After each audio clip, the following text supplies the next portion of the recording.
Hola a todos queridos amigos y hermanos, nos complace muchísimo el darles una cordial bienvenida a un video más de nuestra serie. Esto significa vida eterna, la verdad acerca de Dios y de su Hijo. En los dos videos anteriores que hemos compartido con ustedes estuvimos examinando la respuesta a la pregunta de si los testigos de Jehová son politeístas por haber traducido Juan 1.1 y la palabra era un Dios. Como pudimos ver, existen dos conceptos de monoteísmo, uno completamente cerrado, que establece que si existe solamente un Dios supremo y nadie alrededor de él puede ser llamado por la palabra o título o término Dios.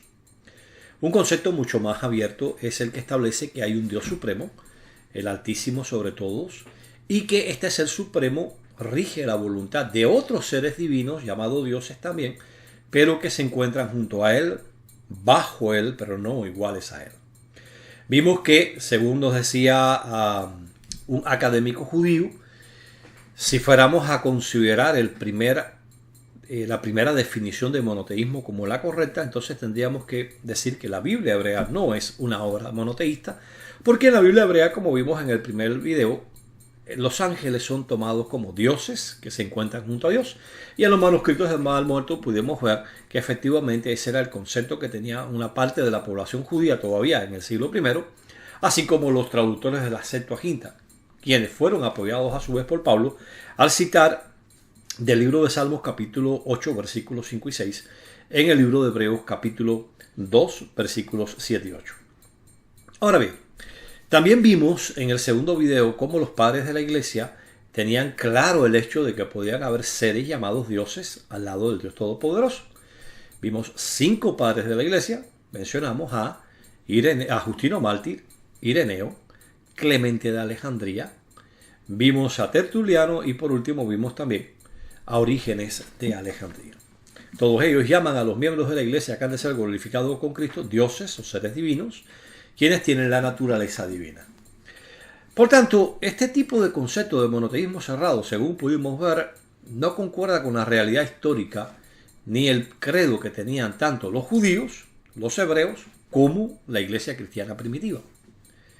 De manera que hoy nos toca examinar la respuesta a una pregunta. ¿Cómo es posible que ese término, que según muchos consideran solamente puede ser utilizado apropiadamente para el Ser Supremo, y está por encima de todos, pueda ser utilizado también para criaturas hechas por él?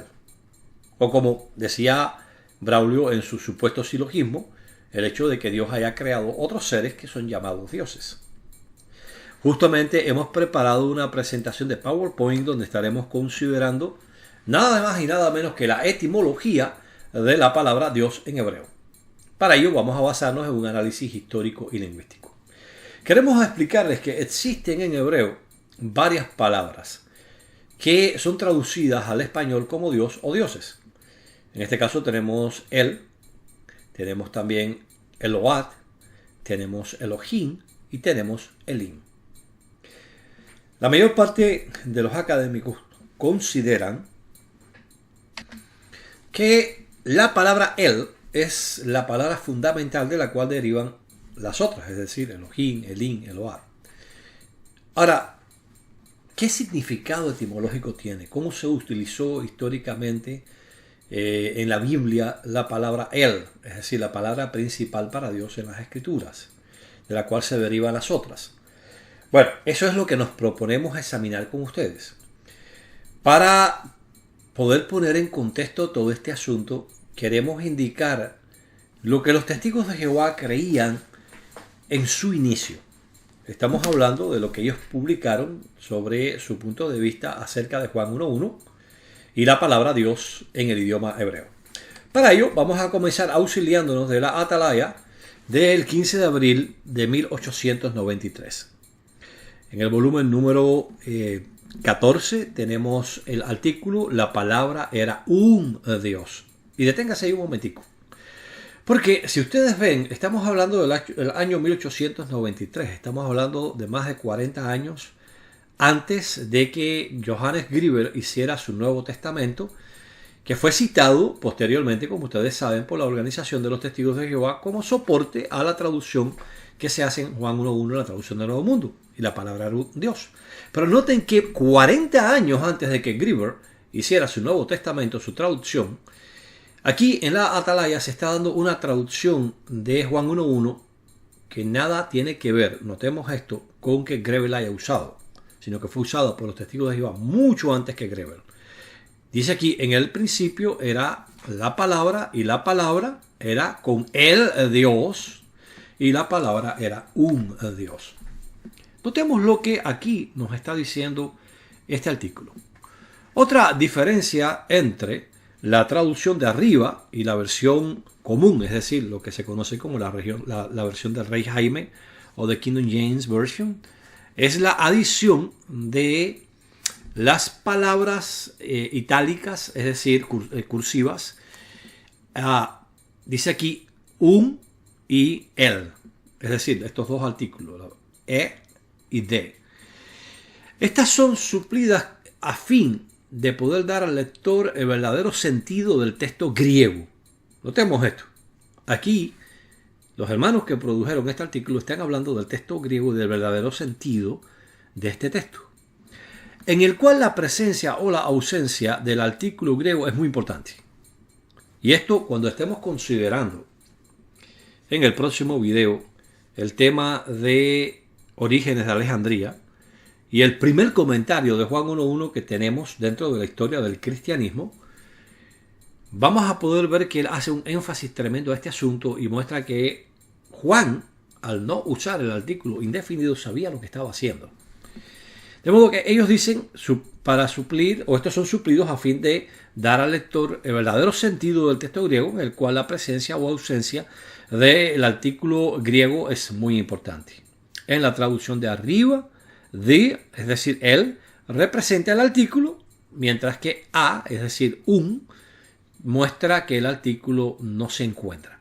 Es decir, ellos dicen, en el principio era la palabra y la palabra era el Dios. ¿Por qué? Porque había un artículo delante de esta frase aquí. Y el Dios era y la palabra era un Dios. Ahora, ¿por qué esto es tan importante? Me gustaría considerar con ustedes este punto muy, muy cuidadosamente, porque volvemos a decir, y esto no nos vamos a espaciar hoy en ello, pronto, si Jehová lo permite, vamos a estar teniendo una conversación con Carlos Blanco de un canal evangelista. Vamos a estar considerando el tema de si la traducción del Nuevo Mundo es un plagio realizado por el comité de traducción de la versión de Johannes Greeber, o si en realidad esta traducción fue una traducción genuina y que nada tiene que ver con Johannes Greeber en su traducción.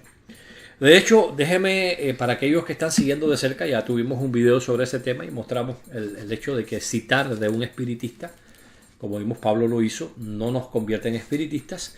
Yo he comprado las dos ediciones del Nuevo Testamento de Greeber, 1937 y 1980. Para los apóstatas, queremos decirles, los días de su calumnia, si Jehová lo permite, están contados.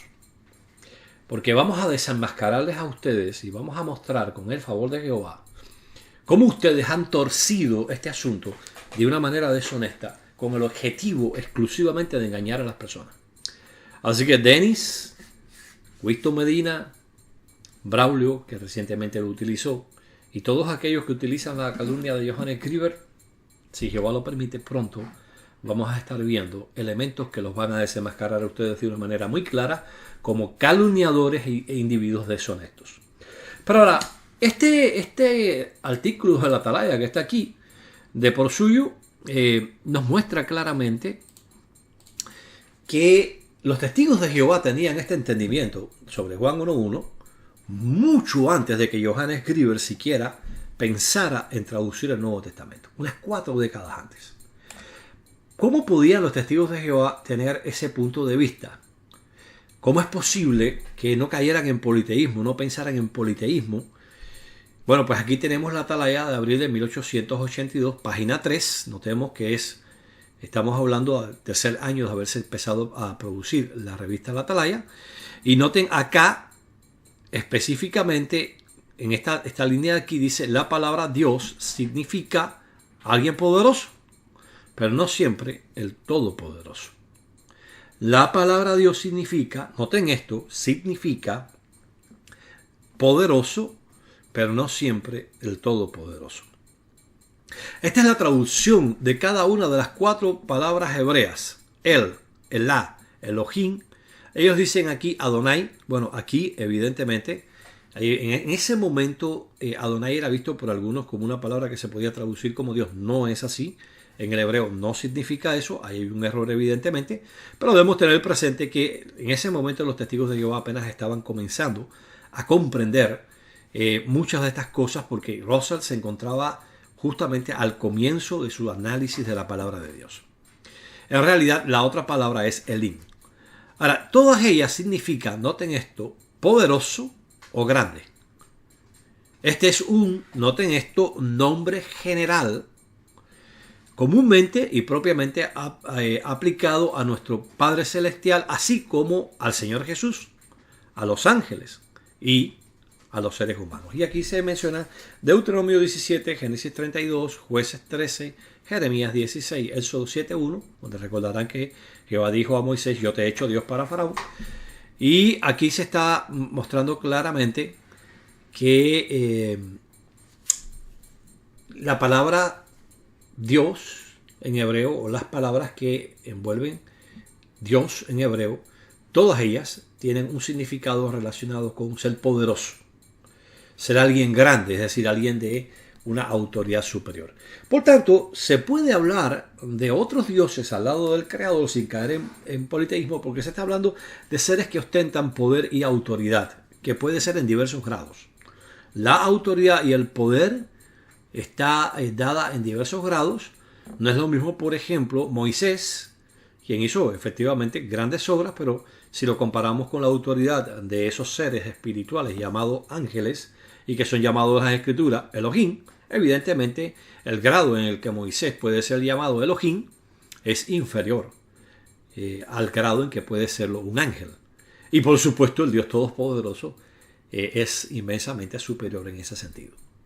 Así que los testigos de Jehová desde un principio tenían este punto bien claro. Ahora, será verdad que las palabras para Dios, desde el punto de vista etimológico, desde el punto de vista de su raíz, de su formación, implica poder, grandeza, autoridad.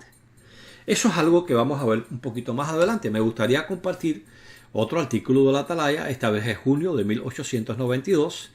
Y noten ustedes cuál es el artículo, o sea, el texto base del artículo, 1 Corintios 8, 5 y 6, donde se dice, como vimos en el video anterior, aunque a otros se le llame dioses, para nosotros, dice, hay un solo Dios. Entonces, vamos a estar considerando ahora lo que dijo aquí la organización de los testigos de Jehová. Aquí se comienza con: oye, oh Israel, Jehová nuestro Dios es uno, Jehová, Deuteronomio 6:4. Esta primera declaración es importante porque se vuelve a hacer énfasis a lo que ya vimos anteriormente. La palabra Dios significa poderoso, pero no siempre todopoderoso. Este es usado en la traducción de cada una de las palabras hebreas, el, Elak, Elohim y Adonai. Recordemos que aquí Adonai evidentemente no es una palabra para Dios.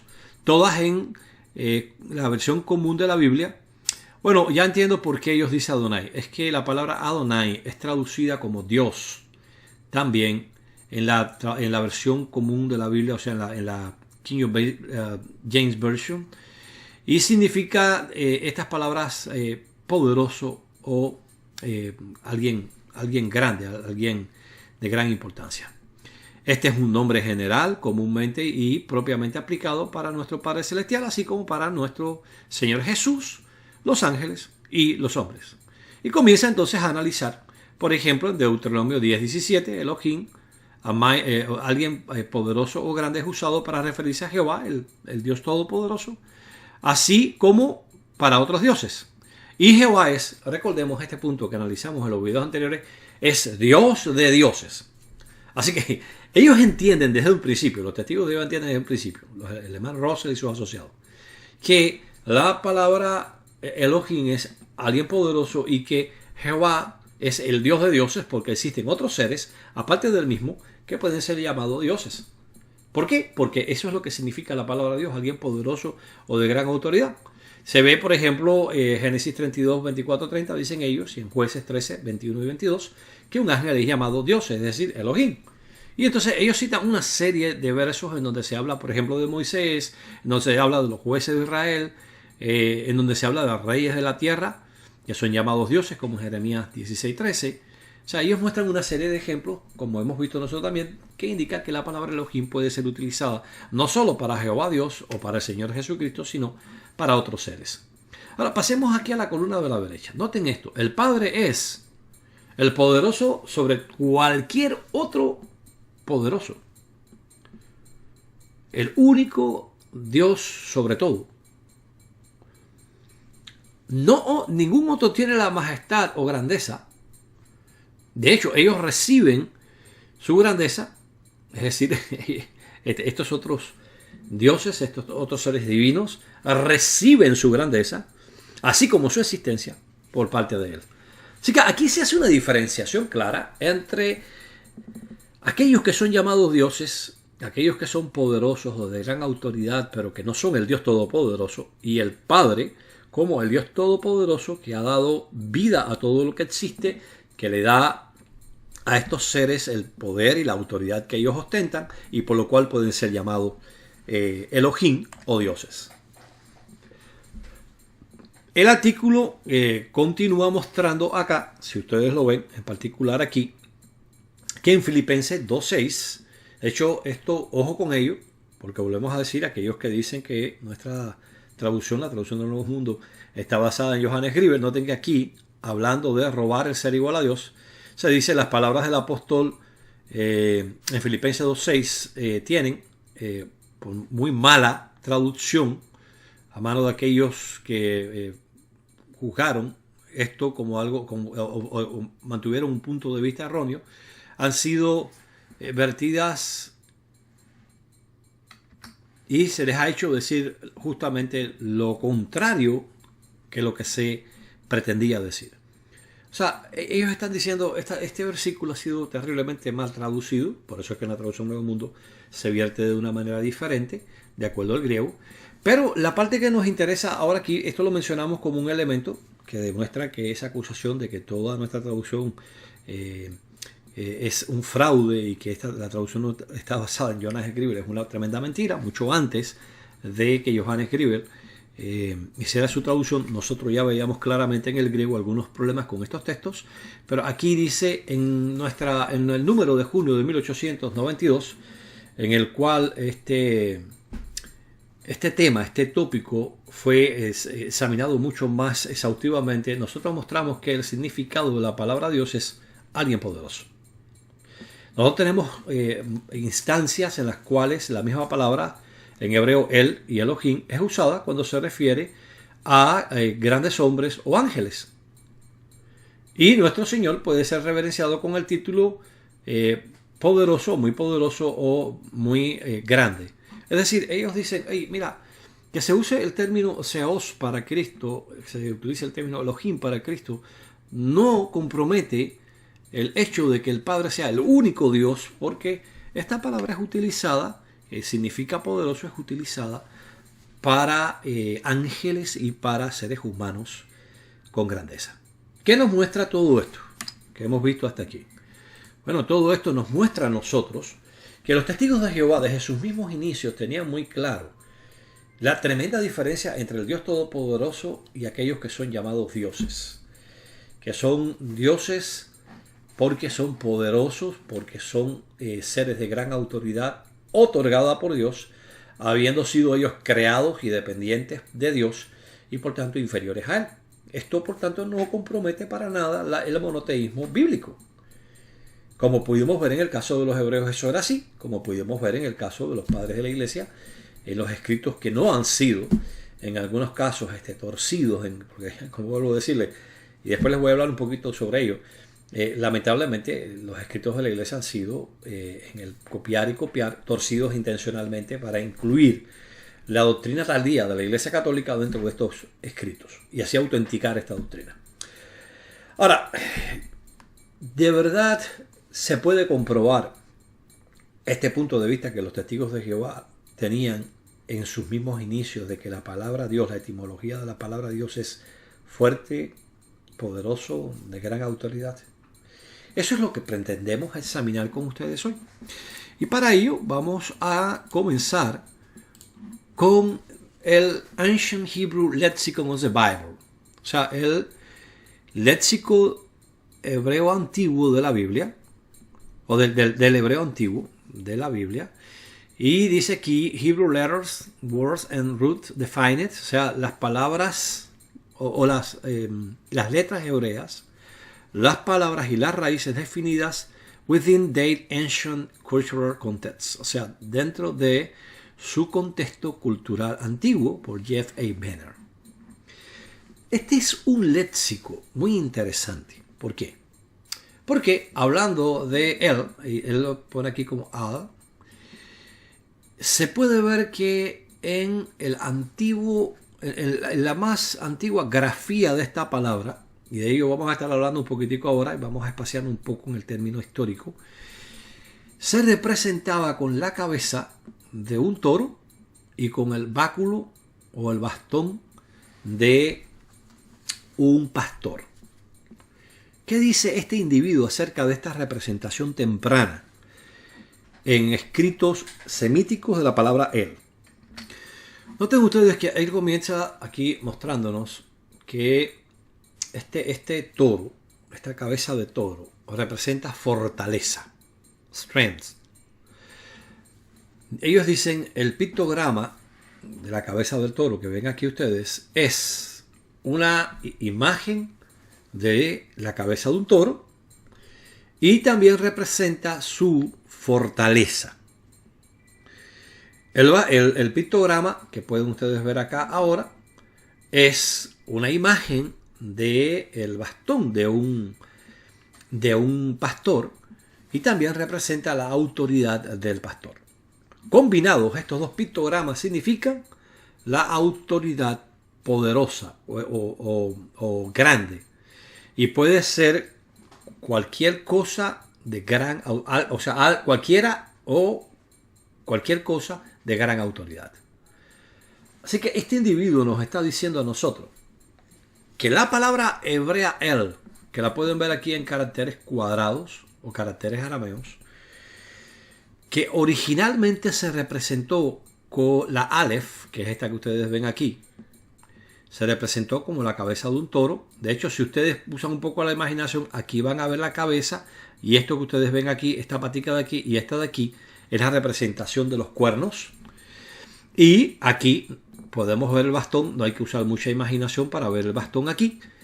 Y él dice, bueno, pues la combinación de ambos caracteres en el estadio, en la escritura más antigua, semítica, para la palabra Dios, indica que su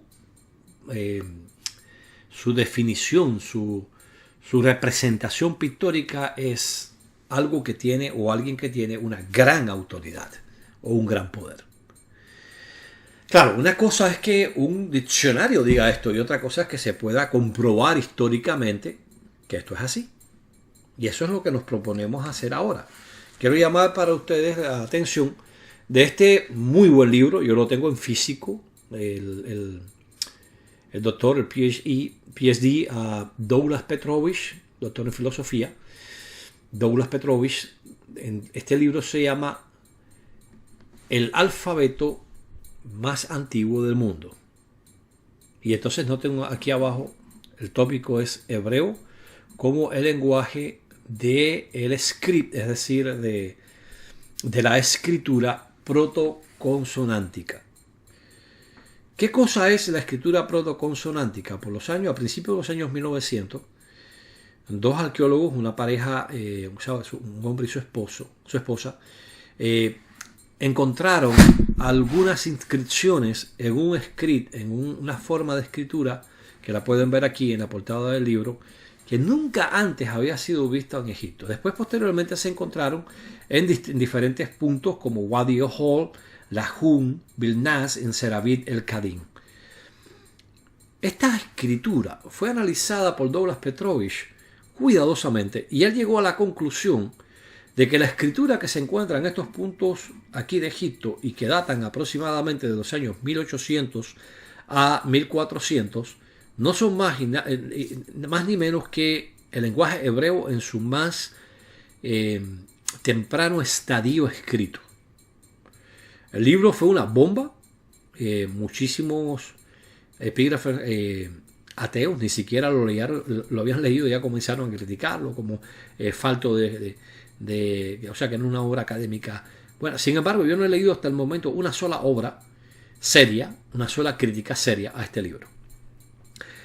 Lo interesante es que Douglas Petrovich, que lo pueden ver aquí, él presenta, como ustedes pueden ver aquí, una tabla de las letras hebreas tal como las vemos actualmente en los caracteres hebreos cuadrados, y entonces él pone cómo fue representado muchas de estos mismos símbolos que ahora se ven de esta manera en la forma más estadía, o sea, lo que se conoce como el protohebreo o el hebreo más temprano, según él. Y entonces él pone la línea cómo se fueron escribiendo a través del tiempo. Noten ustedes cómo la cabeza del toro, que era representado aquí, como pueden ver, en los jeroglíficos egipcios, porque todas estas letras son tomadas, según muestra Douglas Petrovich, nada más y nada menos que de los jeroglíficos egipcios. Y interesantemente, él muestra entonces el nombre de lo que es la letra como tal, y entonces después muestra cómo se fue desarrollando, cómo se escribió a través del tiempo. Si ustedes ven en lo que se conoce como el palio hebreo, que es esto que ustedes ven aquí, aquí tienen la cabeza del toro con los cuernos. Por eso volvemos a decir, aquí usted puede ver la cabeza del toro con los cuernos. Con el tiempo se fue estilizando, por supuesto, ¿no? Ya estamos hablando de caracteres de bloque, caracteres cuadrados. Ahora, yo tomé de aquí las dos letras que nos interesa y que forman la palabra El, es decir, Aleph y Lamed. Noten ustedes que la Aleph es representada tanto en los jeroglíficos egipcios, que claro, ya no representa la Aleph, sino un pictograma, como en lo que es el protohebreo, es decir, esa forma de escritura que fue descubierto en Egipto y que pertenece al periodo de tiempo en el que, según la Biblia, en ese tiempo los israelitas debieron estar allí, pues es representada por lo que es la cabeza de un toro. Y después, con el tiempo, como pueden ver ustedes, en el Reino Medio, en el Reino Nuevo y en lo que es la era de hierro en Canaán, se ve la forma en que esto se fue dibujando o poniendo esa letra y cómo se fue modificando. Pero originalmente era la cabeza de un toro. Y la lame es el bastón o el báculo de un pastor. Lo pueden ver aquí lo que es el jeroglífico egipcio, y pueden ver aquí las distintas formas. Noten ustedes que a veces era hacia abajo, hacia la derecha, hacia la izquierda, hacia arriba, como lo pueden ver aquí, exactamente igual que se ve acá. Es decir, ambas letras, tanto lo que es la Aleph como la letra Lamed, son letras que son representadas, como bien decía anteriormente este diccionario, nada más y nada menos que por la cabeza de toro y el bastón. O sea, esto es algo que está comprobado históricamente. Ahora, ¿era hebreo este lenguaje? Algunos pusieron en tela de juicio que este lenguaje pudiera ser hebreo. Sin embargo, vamos a ver un poco más adelante que efectivamente Douglas Petrovich tuvo un muy buen caso, no ha sido refutado hasta el momento de una manera convincente. Y aquí tenemos la primera inscripción en proto-sinaítico, en Wadi el-Hol. Estamos hablando de una inscripción realizada aproximadamente por los años 1800 a 1400 a.C. Y noten ustedes acá en la inscripción a la derecha, que yo tengo encerrado aquí en un cuadrado rojo, noten acá la forma, nada más y nada menos, de la cabeza de un toro junto con la forma del bastón del pastor. Lo pueden ver ustedes acá. Y cómo es que se traduce en este proto consonántico, es decir, el primer script de forma consonántica que se tiene noticia, nada más y nada menos que por la palabra El, que no es más ni menos que God. Así que aquí tenemos una forma de probar claramente que efectivamente lo que nos decía el diccionario que ahorita estábamos consultando es cierto. Ahí está la prueba histórica. la prueba arqueológica. Aquí tenemos la inscripción Sinaí 378. Fue descubierta en las minas de Sinaí. Y noten ustedes acá la cabeza. ¿Ven cómo se va cambiando la forma? La cabeza del toro con sus cuernos, que es la Aleph, y el bastón del pastor, que es la Lamec, como es traducido como Dios. Lamentablemente está fragmentaria, como ustedes pueden ver. Y aquí Douglas Petrovich dice él, es decir, esta palabra, es la palabra semítica que es utilizada tanto para el nombre genérico de Dios, es decir, para decir deidad, para decir Dios, o para indicar una específica deidad.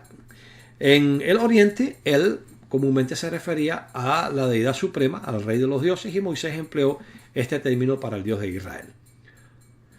¿Por qué yo les comparto esto a ustedes? Es para que ustedes puedan ver que la base que se tiene para entender que la palabra Dios es alguien poderoso, como vamos a estar viendo que muchísimos diccionarios, tanto de hebreo como diccionarios de la Biblia, reconocen abiertamente, es sólida. Es históricamente demostrable. Aquí tenemos esta inscripción donde aparece, como pueden ver aquí, esta es la inscripción como tal, aquí tiene la transcripción. Déjame explicarle un detalle. La transcripción no es más que pasar a una forma visible una inscripción en piedra o en un manuscrito. Y aquí tenemos dos evidencias arqueológicas tempranas. Estamos hablando del año cerca del 1480 antes de nuestra era, más o menos. Y esto fue la dinastía 18 egipcia. Y ahí en Egipto se pueden encontrar dos testimonios de que la palabra Dios, él, la palabra más temprana, de la cual después todo parece indicarse, deriva Elohim, Eloat, Elim, que es la forma plural de él, pues evidentemente sí. Era representado por la cabeza de un toro y por el báculo o el bastón de un pastor. ¿Y por qué esto? Porque bueno, tengamos presente que, como se ha dicho bien por algunos académicos, difícilmente el toro que existía en Palestina no es el toro común que nosotros conocemos, es un toro muy parecido al bisonte, no en su aspecto físico, sino en su tamaño. Y algunos han dicho, difícilmente un israelita pudiera haberse encontrado con un animal más poderoso que este. Por tanto, está muy bien para ilustrar el poder que Dios tiene, y por eso se utiliza la cabeza del toro y, por supuesto, el bastón de un pastor, con lo cual él pastorea, con lo cual él dirige, con lo cual él corrige a sus ovejas, pues ahí se puede ver también representación de autoridad. Por tanto, básicamente es un apoyo muy sólido desde el punto de vista histórico, por eso decíamos que es un análisis histórico-lingüístico. Comenzamos con la parte histórica, pero la parte lingüística la vamos a estar viendo ahorita. Ahora, ¿será que Douglas Petrovich interpreta estas cosas correctamente? ¿Será que de verdad esto es hebreo? ¿Será que de verdad él fue utilizado allá en Egipto como el término Dios para el Dios Todopoderoso por los israelitas? Muchos ateos han puesto esto en duda, pero recientemente se encontró en el monte Ebal este altar que ustedes ven aquí. Y es interesante que está en el monte Ebal. Si ustedes ven aquí hay una rampa de subida, no hay escalones, sino que esto era una rampa plana, en armonía con la instrucción que Dios le dio a Israel, de que los altares no podían ser excavados en rocas, sino hechos de rocas pintadas de cal. Y además tenía que tener una rampa de subida al altar, no podía tener escalones. Y en Josué, capítulo 8, versículo 30, la Reina Valera actualizada dice: entonces Josué edificó en el monte Ebal un altar a Jehová, Dios de Israel. Y muchos arqueólogos que han excavado este altar han llegado a la conclusión que este es el mismo altar de Josué. Ahora, hay dos aspectos que yo quiero considerar con ustedes, para que ustedes puedan ver que Douglas Petrovich no está equivocado, ¿no? Estamos mostrando que las pruebas históricas de que estas inscripciones que se encontraron allá, que están reconocidas hasta el momento en que Douglas Petrovich descubrió que es el hebreo, está reconocida como una escritura semítica. O sea, de eso sí no hay ninguna duda, ¿no? Pero Douglas Petrovich trata de demostrar que es el hebreo. Y aquí dice en Deuteronomio 27:2, noten esto: sucederá el día que crucéis Jordán hacia la tierra que Jehová tu Dios os da, Jehová tu Dios, que os levantaréis piedras grandes, las cuales recubriréis con cal, y entonces se dice que habría de hacerse un altar. Y cuando se habla de esto, también se dice, noten que es el mismo capítulo 27, se dice que una parte de Israel estaría en el monte Gerizim para pronunciar la bendición sobre Israel, pero aquí dice, y estos estarán en el monte Ebal para producir la maldición. Y entonces se dice que las tribus Rubén, Gad, Aser, Zabulón, Dan y Neftalí. Y ustedes dirán, bueno, ¿qué tiene que ver todo esto con lo que estamos considerando? Recordemos, no se pierda en el trayecto, ¿no?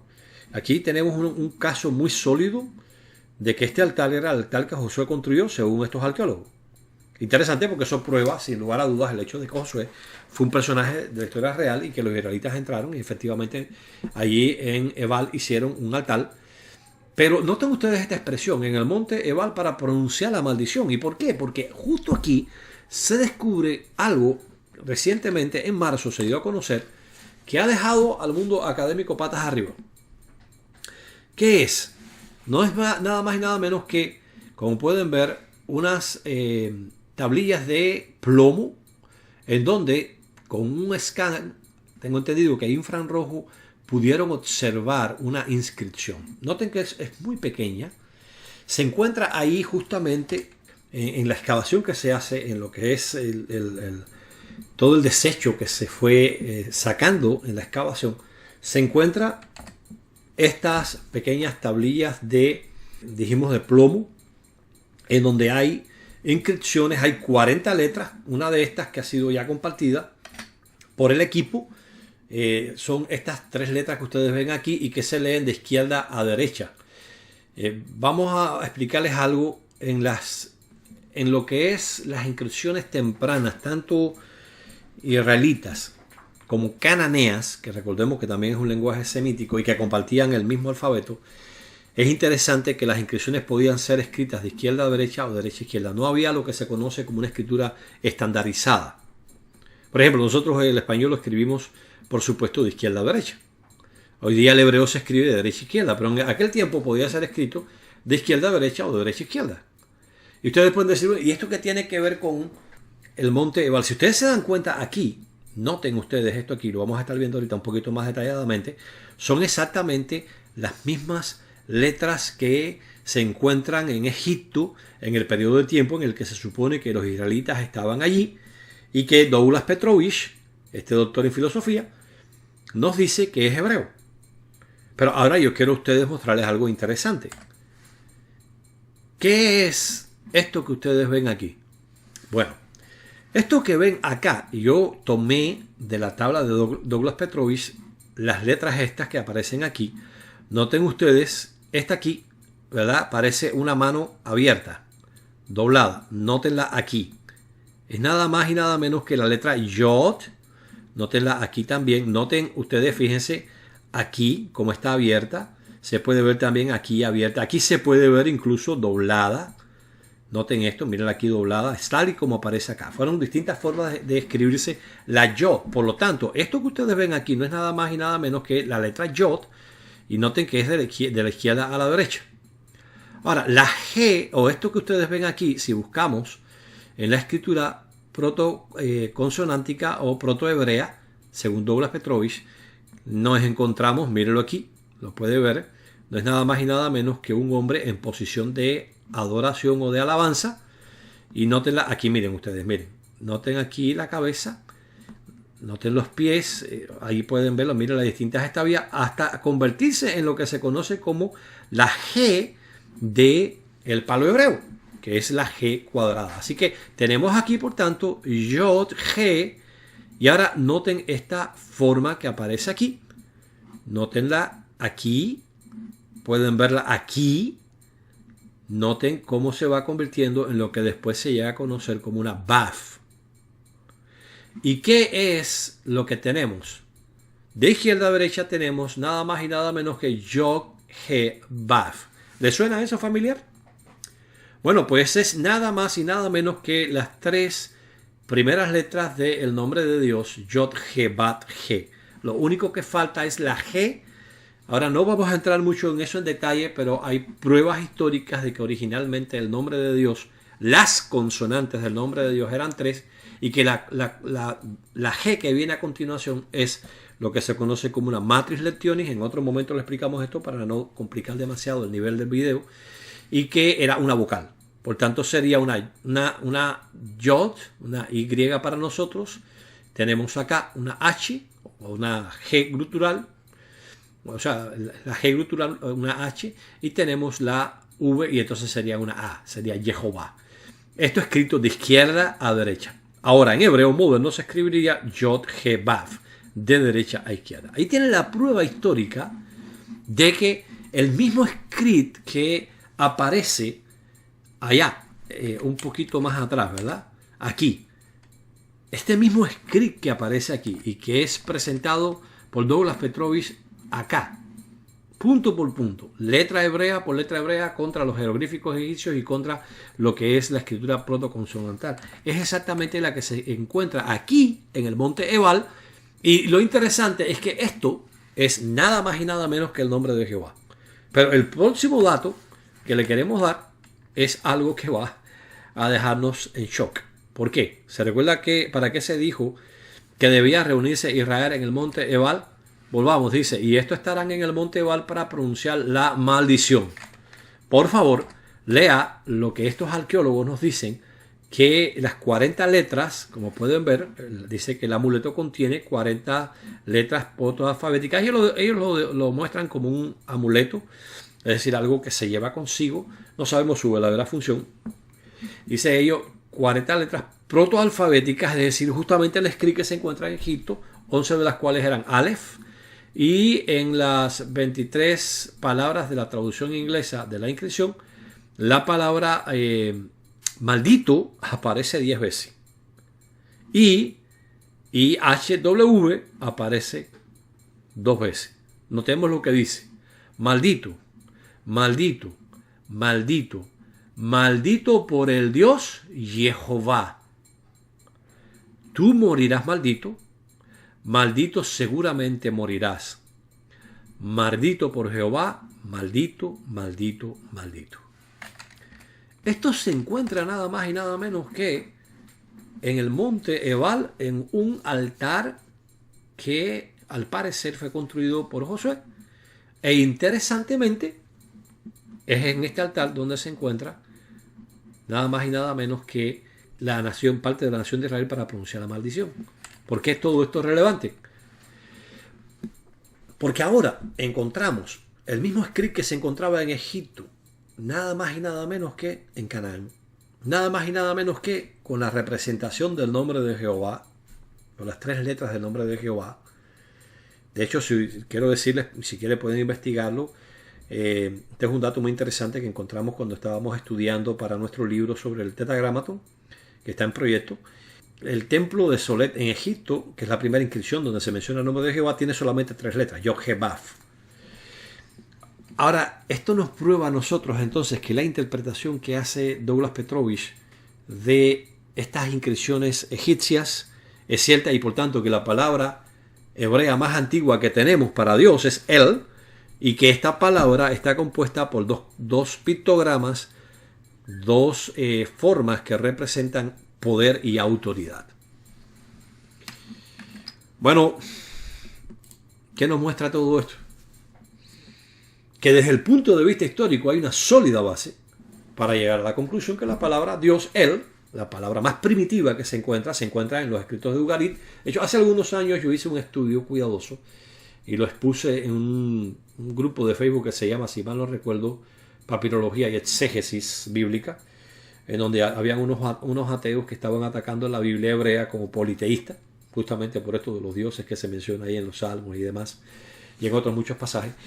Y bueno, me tocó defender la palabra de Dios frente a estas personas, porque todo el mundo, todos los que decían ser cristianos, completamente callados, sin argumentos, y me tocó a mí hacer un análisis dentro de lo que se conoce como la base de datos ugarítica, UDV, o sea, Ugarit Database. Muy interesante esa base de datos. Yo la tengo completa en mi Libronix, mi programa Libronix, con todos los caracteres, y ahí yo pude mostrar que cuando se utiliza El, se utiliza para Dios genéricamente, aunque puede ser un nombre propio.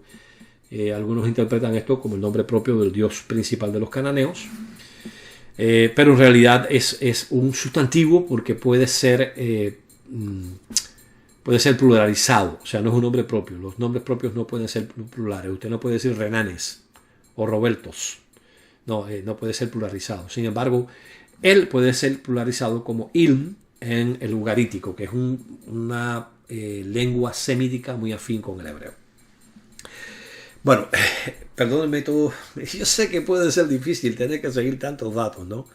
Pero por favor, recordemos que estos videos tienen un objetivo: demostrar la verdad por medio de presentar evidencia suficiente. Evidencia que sea clara, irrebatible, que sea entendible, pero tiene que ser, por tanto, extenso. Así que vamos a ver si logramos hasta aquí entender lo que hemos visto. Resumiendo, Douglas Petrovich, en el 2016, en su libro El alfabeto más antiguo del mundo, dijo que esa manera de escritura, esa escritura, que es la primera escritura alfabética que se tiene. Hasta ese momento se tenían escrituras cuneiformes, escrituras pictográficas, pero no en forma de alfabeto. No letras que cada una de ellas representaran un sonido. Se basan justo en los jeroglíficos egipcios, pero para implicar sonidos. Y yo les recomiendo un video que se llama Pattern of Evidence. O sea, patrones de evidencia. Uno de ellos, de Tim Mahoney, tiene que ver con el éxodo y la prueba abundante que ha salido de que los israelitas sí estuvieron en Egipto, contrario a lo que creían los eruditos hasta hace muy poco tiempo. Y también él muestra este punto, ¿no? del proto-sinaítico o protoconsonantal o protoconsonántico, en donde se demuestra que es hebreo y está basado justo en el libro de Douglas Petrovich. Y Douglas Petrovich nos muestra que originalmente la palabra hebrea para Dios, la más temprana utilizada dentro de los lenguajes semíticos, él, es utilizado la cabeza de un toro y el bastón de un pastor para indicar fortaleza y autoridad. Para indicar gran autoridad y fortaleza, por lo que la palabra él, pictográficamente hablando, el análisis pictográfico denota a alguien que es poderoso, alguien que tiene una gran autoridad. Podemos encontrar más evidencia de ello, sin lugar a dudas. Vamos a continuar nuestro análisis. Quiero mostrarles acá, vamos a ver la primera de las evidencias. Aquí tenemos The Brown Driver Breed Hebrew English Lexicon, o el léxico hebreo-inglés Brown, Driver and Breed, tres individuos que hicieron este léxico hebreo-inglés. Y noten ustedes acá la palabra él, noten otra vez aquí la cabeza del toro con ambos cuernos y el bastón del pastor. Ya, por supuesto, en caracteres cuadrados, recordemos, ¿no? Y entonces ellos dicen que este es un nombre, es escrito, aquí se escribe con una segol, con una sheva, aquí con una segol, y entonces él muestra, por ejemplo, que se puede escribir de esta manera, se puede escribir el i. En samaritano se escribe, bueno, no sabemos cuál sería la vocal, si sería al, el, ul, no sabemos, il, como en el caso del ugarítico. En fenicio también se escribe de esta manera, se escribía también con la baf al final. En el samaritano sabiano también se escribe de esta manera. Noten ustedes que los distintos lenguajes semíticos antiguos comparten el mismo término para la palabra Dios. Y vamos a ver la definición que ellos dan. Dice Dios. O sea, la palabra él significa básicamente Dios. Es el término del cual se traduce Dios. Pero, y noten esto, con varias aplicaciones subordinadas para expresar la idea de poder, de fortaleza. Y es aplicada a hombres de gran poder y de rango. Tienes caso de Ezequiel 31:11. Puede ser utilizada el in, que en este caso es plural, es el plural de él, y sería en este caso hombres poderosos, como Job 41:17. Puede ser utilizada para indicar héroes poderosos, como ven aquí, sería Eli Giborín, o sea, dioses poderosos o héroes poderosos, de Ezequiel 32:31. Y entonces ellos muestran claramente que el significado principal, en que es utilizado es Dios, pero el significado principal, la idea que expresa en muchas aplicaciones subordinadas, vamos a estarla viendo ahorita, es simplemente poder. Es decir, alguien que es poderoso y puede ser utilizada tanto para hombres aquí, como lo pueden ver, que son seres poderosos. Aquí tenemos una obra que en lo personal me gusta mucho, Theological World Book of the Old Testament. Es de 2 tomos, yo lo conseguí en un solo tomo, toda la obra en PDF. Y noten que cuando ellos están considerando las distintas palabras hebreas que se utilizan para Dios, llegamos a la palabra Él. Recordemos, ¿por qué nos enfocamos en Él? Porque parece ser que es la raíz de Elohim, de Eloah, y por supuesto lo es de Elim, porque es el plural de Él. Es decir, cuando vamos a decir dioses, no decimos Él, decimos Elim. Y lo interesante de esto es cómo ellos definen lo que significa la palabra Él. Dice, es Dios. Puede ser el Dios supremo, puede ser un Dios cualquiera, puede ser alguien poderoso, puede significar fortaleza. Y aquí tenemos nada más y nada menos que una definición que nos indica claramente la relación que existe entre el significado de la palabra Él, que ya vimos que está compuesta por 2 pictogramas que resaltan pudiéramos decir, la fortaleza y la autoridad, el poder que envuelve el ser Dios, el ser alguien con autoridad y poder. Y también entonces podemos verlo en esta obra que ellos también lo reconocen de esa manera. Ahora, este es un diccionario hebreo un poco más moderno por James Swanson, que es el diccionario de lenguajes bíblicos, en este caso el hebreo del Antiguo Testamento. Lo tengo solamente en mi programa de investigación bíblica Libronix.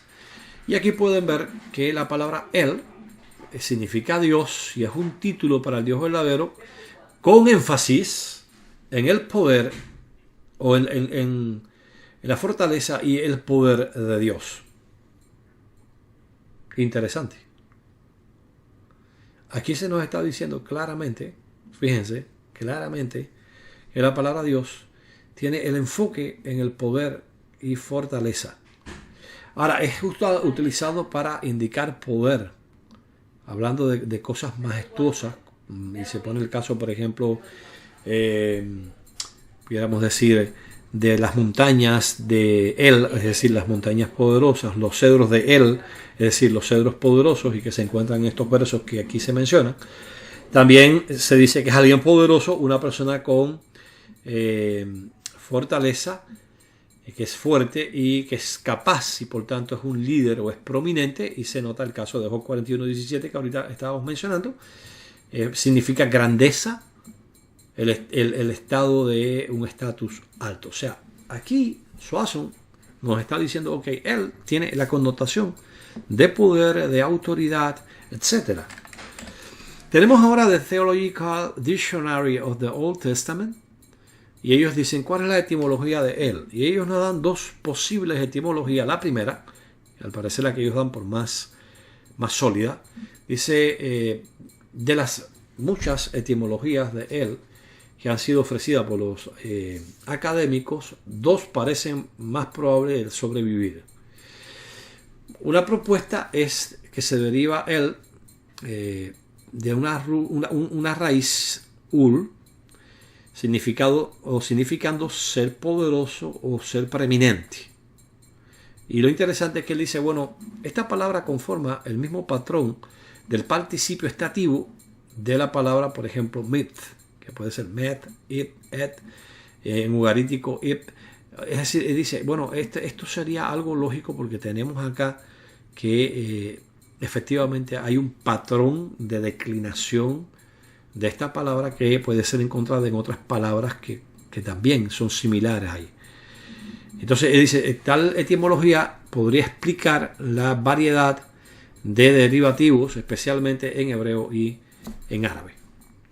Él dice, bueno, uno debe, sin embargo, dejar saber aquí, no obstante, que algunas de estos derivativos de las raíces putativas coinciden en forma, o ninguna de estas raíces derivadas putativas coincide en forma o significado con otras ramas del semítico. O sea, esta forma de utilizarse el, por ejemplo, les voy a poner un ejemplo sencillo, un poco más adelante creo que, si no me equivoco, en la presentación lo vamos a estar viendo. Cuando ustedes recordarán, por ejemplo, que cuando Jacob huye de su suegro Labán,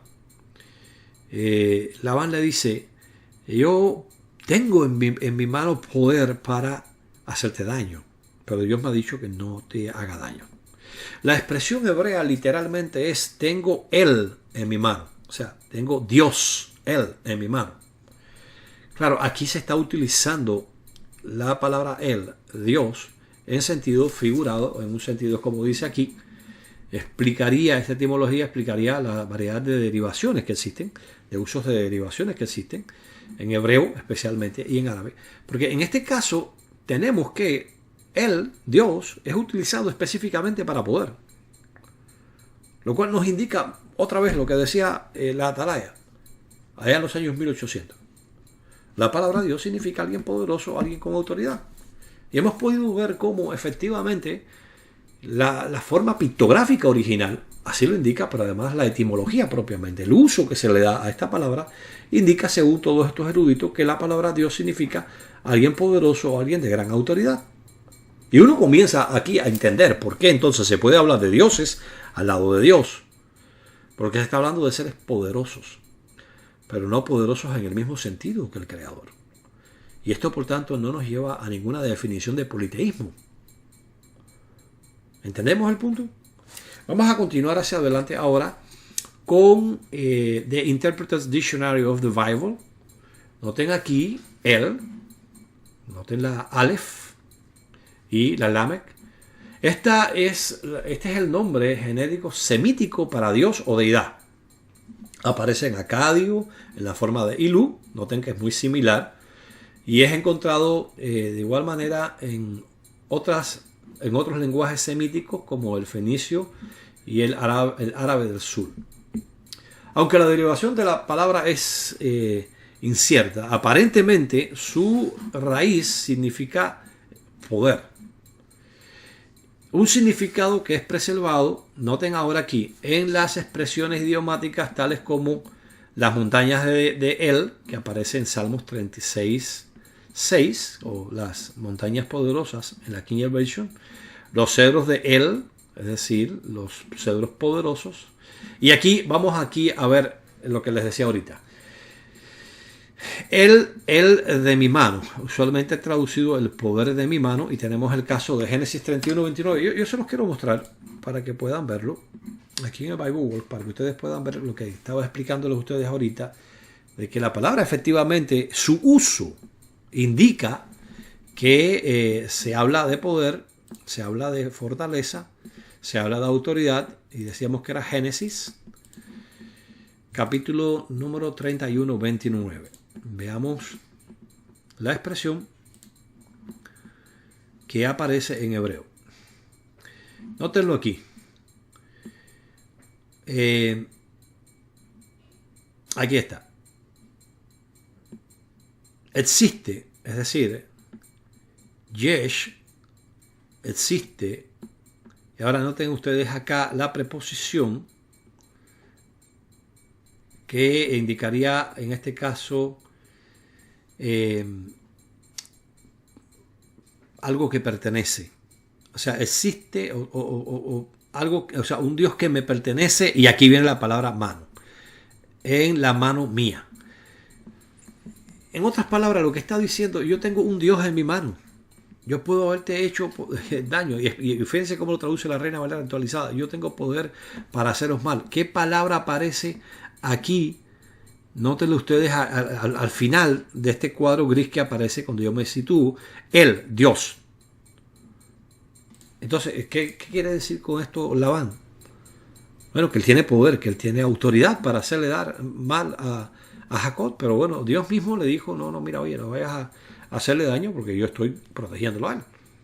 Pero ahí tienes un caso de por qué nos está diciendo acá este diccionario que hay formas idiomáticas o expresiones idiomáticas que evidentemente denotan que esta palabra su significado etimológico, su significado original es poder.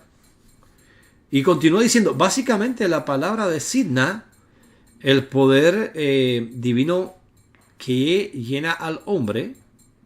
O sea, aquí nos está diciendo claramente, esto es algo que implica poder, que implica autoridad.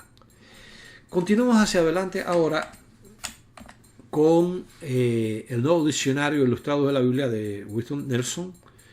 Bajo nombres de Dios, ellos dicen el nombre Elohim, traducido en nuestras versiones a veces por Dios y otras por Señor, viene de una raíz que significa poder y se refiere a todo lo divino. Interesante.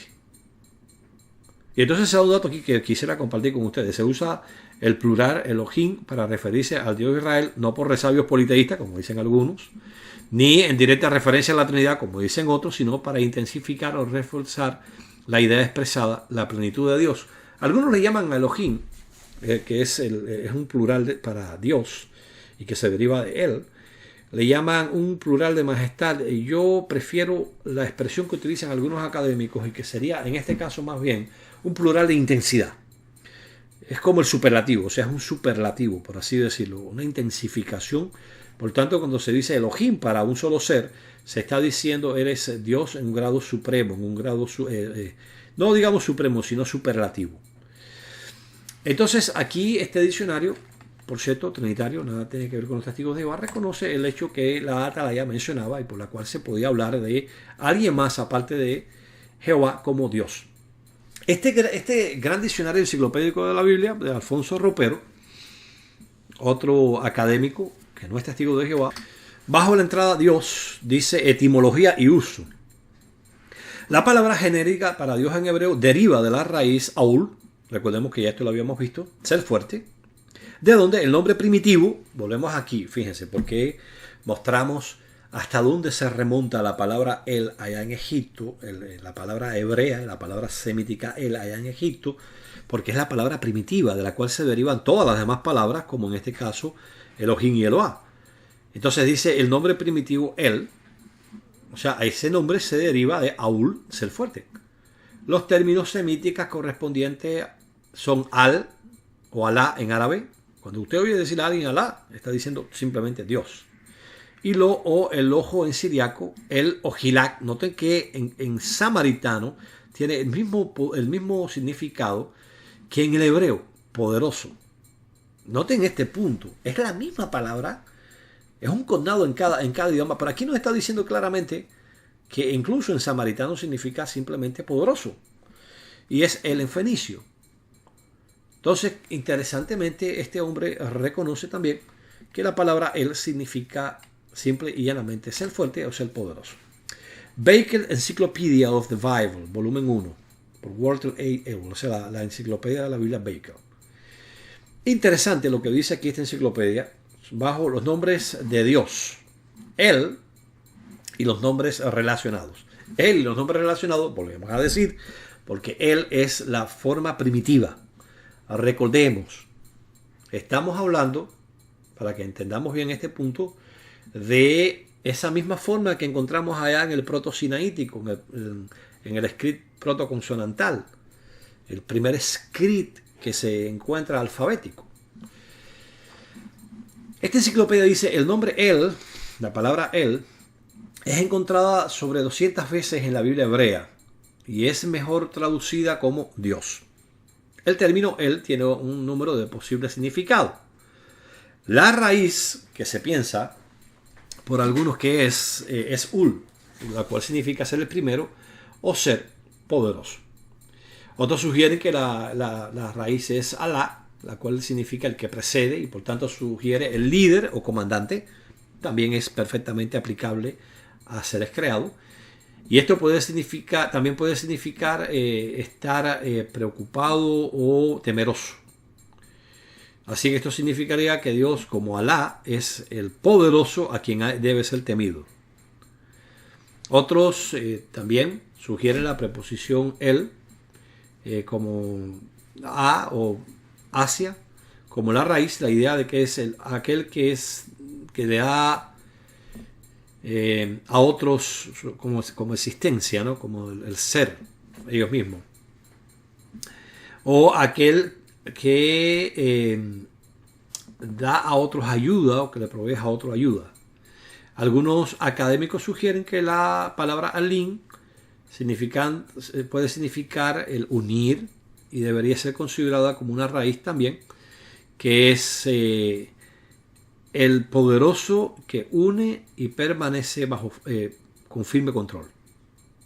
Común a todas estas 4 raíces sugeridas o significados sugeridos es la idea de poder o de fortaleza, poder y de suprema excelencia y podríamos decir superioridad. O sea, cualquiera de estas formas etimológicas, de estas etimologías, de estos significados etimológicos de la palabra él, todas ellas siguen teniendo el significado principal de poder, de fortaleza, de suprema excelencia o grandeza. Bueno, este es un diccionario católico, el diccionario de la Biblia por H. Ag, Eivan Denbourg y Serafín Daucejo. Aquí nos dice que él, en hebreo, él, en ugarítico, il, acadio, ilu, árabe, ilá, la denominación semítica más antigua para Dios. Ya vimos ya cuán antigua es. Les vuelvo a decir, yo sé que estuvo un poco complejo el seguir la disertación. Por favor, regresen el video y vuelvan a ver y vuelvan a ver hasta que lo entiendan. Si tienen alguna duda adicional, pueden abordarme y yo les puedo dar una explicación un poco más detallada. Debe entenderse que, bueno, obviamente aquí no puedo explayar tanto como quisiera. Son muchas vertientes que este punto tiene.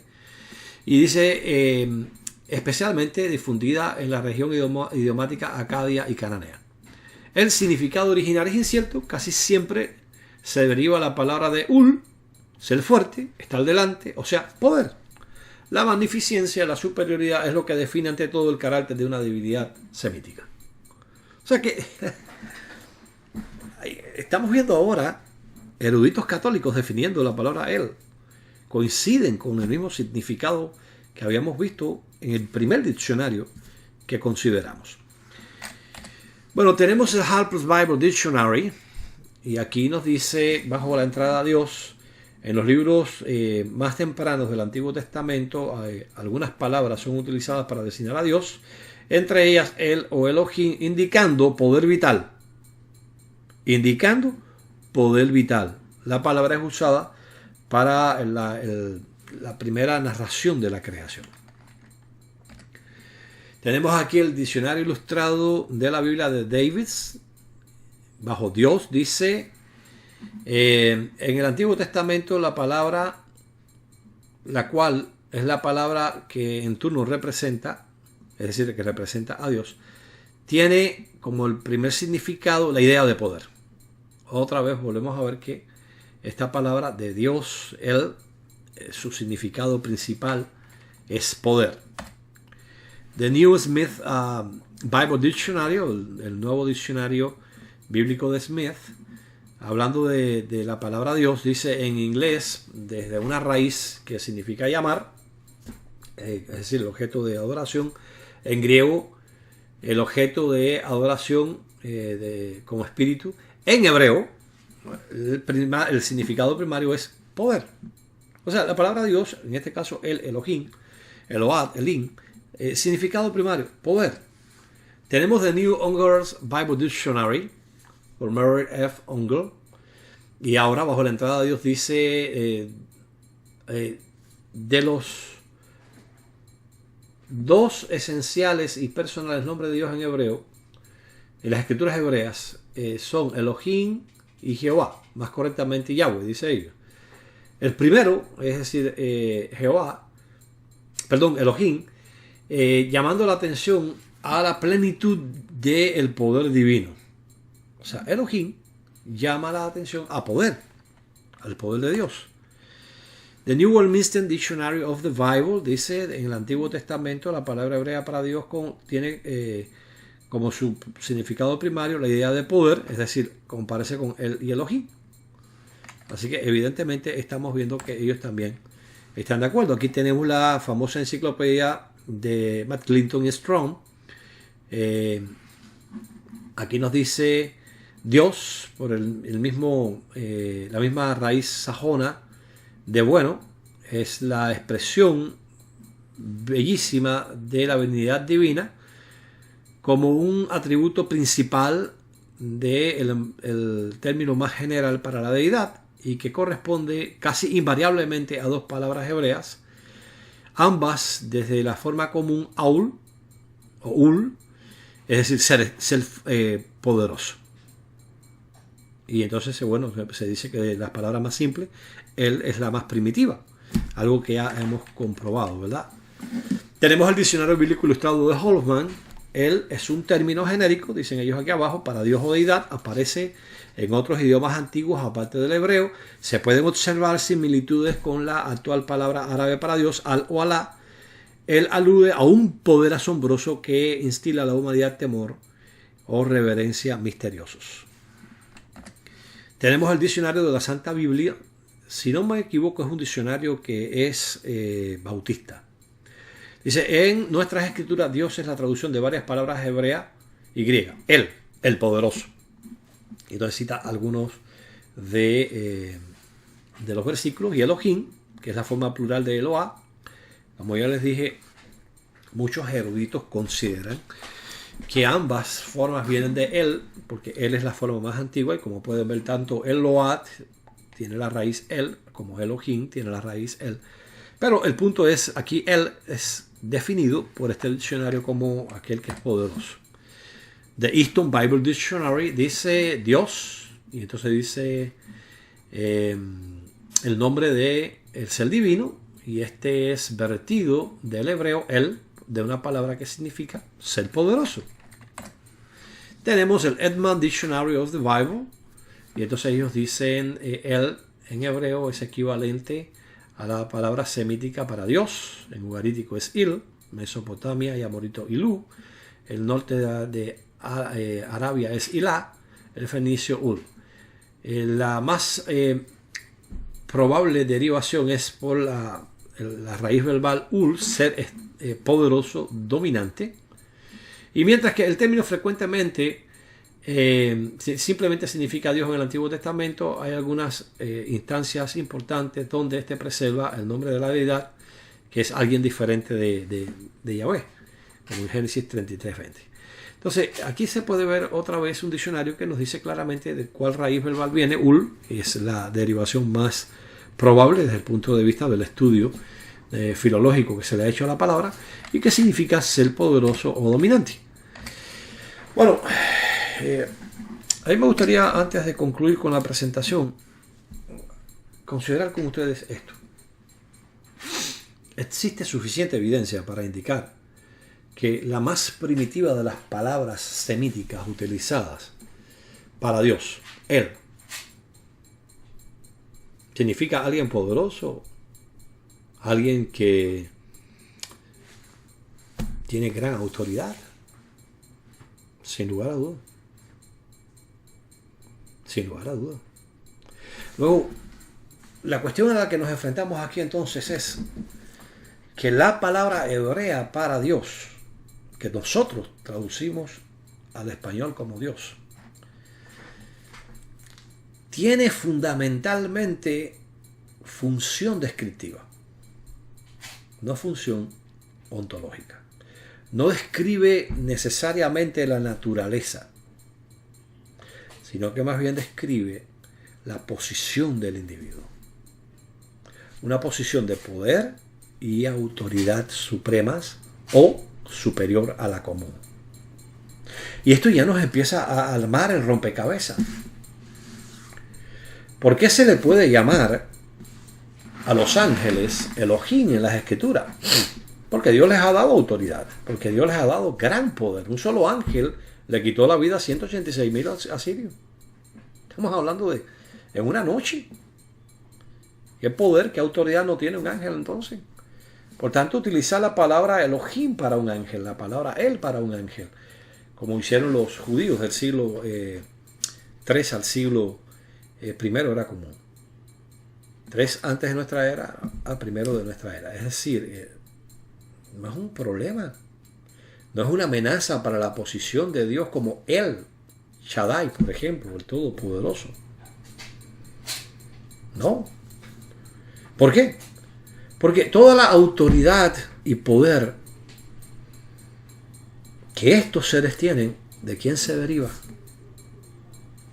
¿Del Dios Altísimo? ¿Qué hay de seres humanos que ostentan ese poder, como el caso de Moisés, los jueces de Israel, reyes, como pudimos ver en algunos casos que mencionan estos diccionarios? Ustedes pueden hacer su propia investigación al respecto. Pone el hecho de que se les diga Elohim, pone en riesgo el monoteísmo bíblico. No. Podemos entender por qué decía Heischen en su comentario, y si usted no ha visto los dos primeros videos, por favor véalos, en la descripción se los vamos a dejar ahí, de este video. Podemos entender por qué se dice que en el periodo en que Juan 1.1 fue escrito, se podía hablar de seres divinos, de dioses, al lado de Dios, subordinados a Él, sin que ellos fueran igual al Dios Todopoderoso, y que si eso fuera un atentado al monoteísmo bíblico hebreo o cristiano primitivo. Y eso lo hemos visto hasta la saciedad. Entonces, evidentemente aquí tenemos una evidencia clara de por qué se le puede decir, simplemente porque es que ese término lo que indica es la funcionalidad del individuo en virtud de su poder y su autoridad. Y esto es algo que puede tener grados. Es un término que implica la posibilidad de grados de aplicación.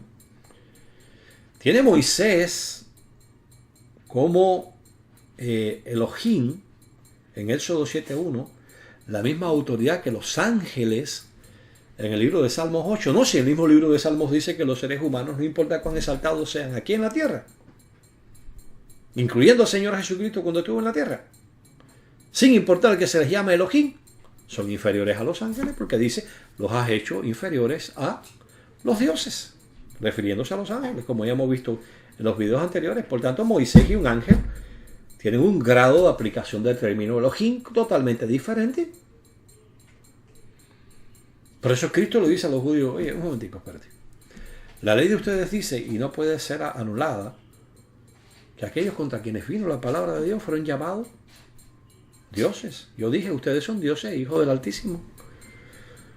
Y aquel a quien Dios ha enviado y ha santificado, ustedes le dicen blasfemas porque dije, soy hijo de Dios. O sea, no dijo yo soy Dios, y porque soy hijo de Dios. Ya vimos que si implicamos que Cristo es Dios porque es hijo de Dios, podemos decir lo mismo de los ángeles.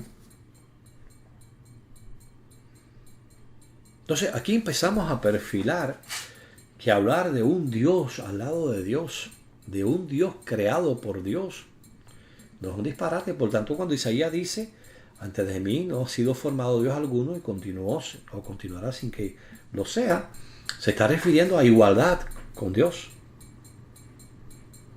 Igualdad con Dios. Ningún Dios igual al Todopoderoso existe. Ahí sí se pondría en grave peligro el concepto del monoteísmo. Pero noten ustedes qué lucidez mental tenían Russell y sus asociados. Mucho antes de que Johannes Greber, posiblemente no, haya sido sacerdote, de que hiciera su Nuevo Testamento. Ellos tenían claro el concepto de Juan 1.1 en el sentido de que Cristo es alguien poderoso que se encontraba con el Todopoderoso, pero que al mismo tiempo es inferior a Dios. Al mismo tiempo su poder depende de Dios. Él lo dice claramente, vez tras vez Él lo dice. De hecho, en el libro de los Hechos, las Escrituras dicen que Él pudo sanar a los oprimidos por el diablo, no porque Él era Dios, sino porque Dios estaba con Él. Entonces, podemos ver ahora un cuadro completo. Estos eran los datos que Braulio de la Torre no quería que ustedes supieran. No quería que se mostraran durante nuestro análisis. Claro, en un análisis de ese tipo no hubiéramos tenido el tiempo para explayarnos y dar una disertación con la que hemos dado en estos 3 videos. Son más de 3 horas de disertación con pruebas palpables. Cuando yo digo a ustedes que la palabra Él es la más antigua de las palabras semíticas utilizadas para la deidad, para Dios, se los acabo de demostrar ahí con pruebas arqueológicas convincentes. Pero Pablo no podía permitir que esto se analizara en un debate porque iba a quedar totalmente desacreditado. Por eso que ustedes ven que no ha asomado más la cabeza. No ha dado respuesta a ninguno de los videos de las acusaciones que yo le he hecho porque es que no tiene base para ello. Entonces, en conclusión, ¿qué podemos afirmar? Bueno, volvamos otra vez acá a la presentación y yo les quiero volver a mostrar esta diapositiva.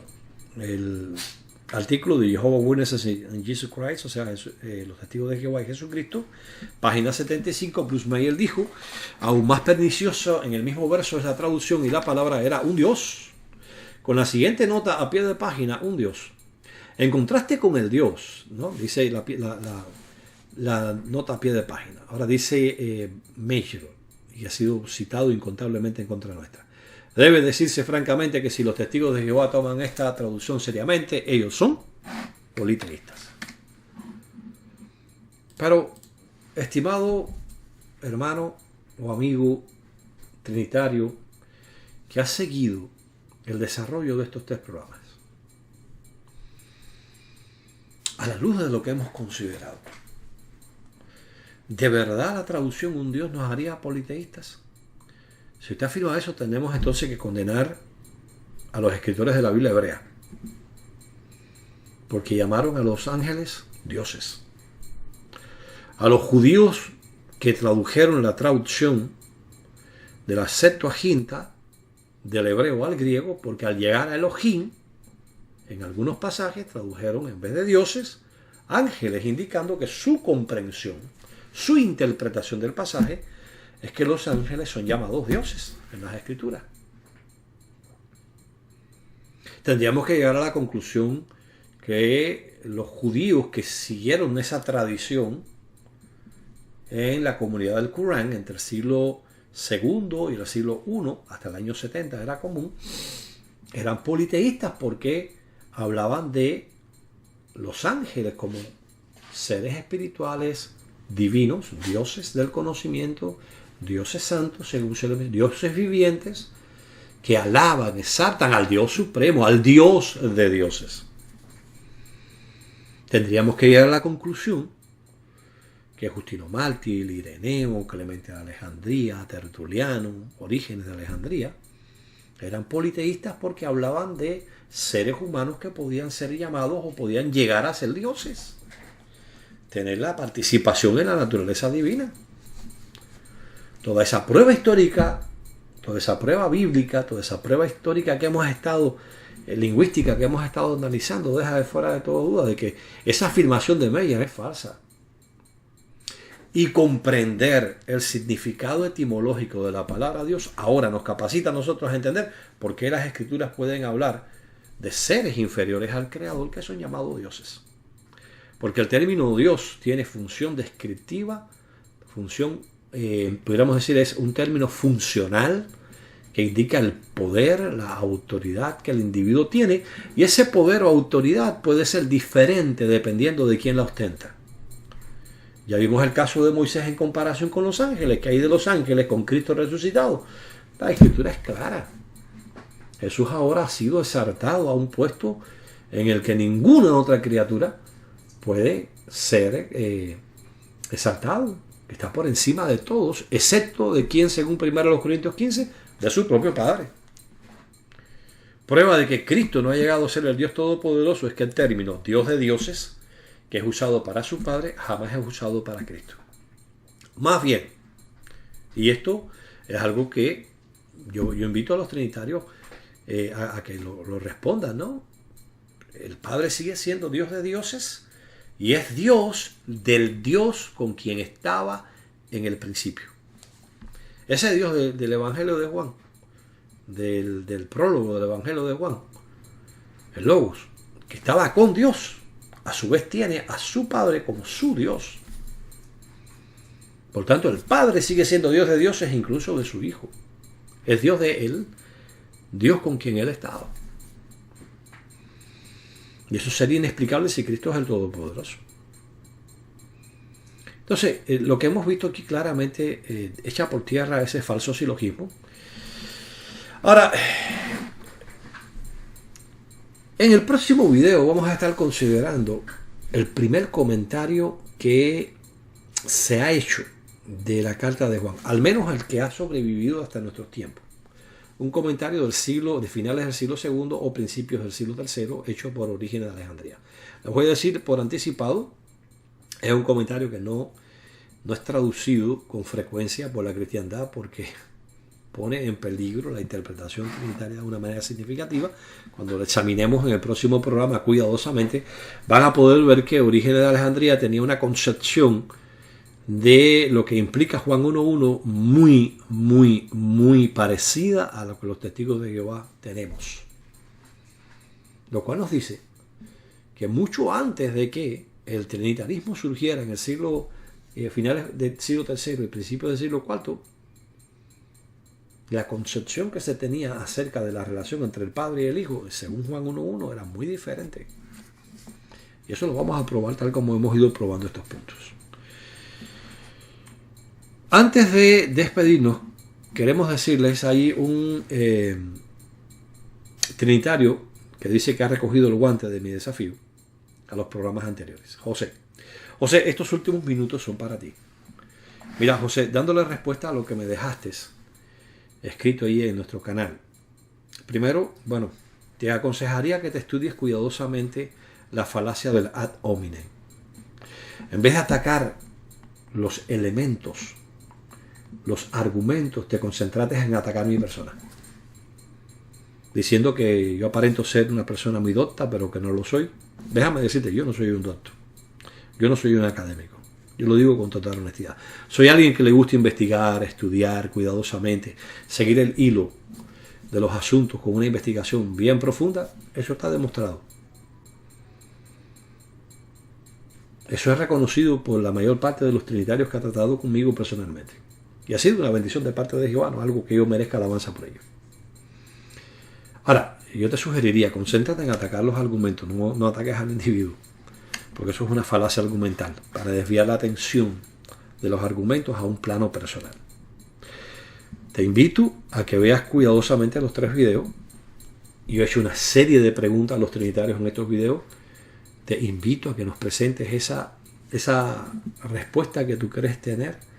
Tanto por escrito en nuestro canal, te vamos a dar toda la posibilidad de que abras tus comentarios sin dificultades, mientras sean respetuosos, mientras estén dentro del tema del video, y vamos a darte respuesta a cada uno de ellos. Si quieres hacerlo a nivel personal, puedes tener mi WhatsApp, que es +1 832 468 8421. Eres bienvenido a llamarme y podemos conversar en privado y podemos debatir todo el tiempo que tú quieras sobre el tema. Me interesa muchísimo conversar con personas que, como tú, tienen la sinceridad, el concepto sincero de que Dios es una Trinidad, y con mucho gusto estoy abierto para conversar contigo amistosamente, como he hecho con muchísimas personas en el pasado. Bueno, amigos, gracias por acompañarnos hasta aquí. Sabemos que el video ha tenido que ser un poquito extenso. Agradecemos muchísimo, profundamente, el tiempo que nos dedican. Estamos muy contentos de que hayamos podido llegar a comprender, a ir ensamblando las piezas de rompecabezas. Resumiendo lo que hemos visto. La Biblia no presenta un monoteísmo cerrado como el judaísmo moderno, el islam o el trinitarismo nos quieren hacer creer. La Biblia nos deja claro que el monoteísmo implica la adoración de un ser supremo, todopoderoso, eterno, que ha creado todo lo demás, que es superior a todo, que es el Dios de cualquier ser que sea llamado Dios, incluyendo al Señor Jesucristo, como hemos visto. La Biblia nos dice que existen seres que se pueden llamar dioses. Vimos eso en el caso de los judíos, vimos eso en el caso de los padres de la iglesia, y hoy hemos examinado y hemos probado hasta la saciedad, en base a lo que los mismos académicos nos dicen, muchos de ellos trinitarios, que la palabra primitiva para Dios, Él, que aparece desde el tiempo de que los israelitas estaban en Egipto, allá, en estos 4 puntos de Egipto, donde se encontró esta escritura protoconsonantal, que ahora ha sido encontrada en territorio israelita, nada más y nada menos que con el nombre de Dios, el Dios de Israel, Jehová, Yod-He-Vav, escrito. Bueno, pues es una indicación clara de que ese término antiguo la grafía que originalmente tuvo se utilizó para representar el poder y la autoridad que la palabra Él inviste y que puede ser usada para seres humanos, ángeles, para el Señor Jesucristo y para su Padre Celestial. Sin que eso signifique que el Señor Jesucristo, que los ángeles o que los seres humanos que tienen ese título sean iguales al Dios Todopoderoso, que es el Dios de dioses. Esto nos lleva de vuelta a los Corintios capítulo 8, versículos 5 y 6, con lo que queremos cerrar. Dijo el apóstol Pablo aquí: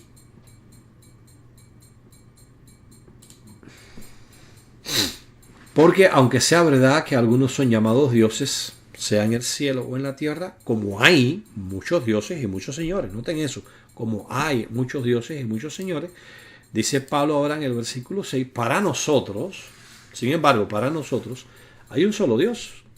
¿Quién? ¿Padre, Hijo y Espíritu Santo? No, el Padre, de quien proceden todas las cosas y nosotros vivimos para Él, y un solo Señor Jesucristo, mediante el cual existen todas las cosas y nosotros también vivimos por medio de Él.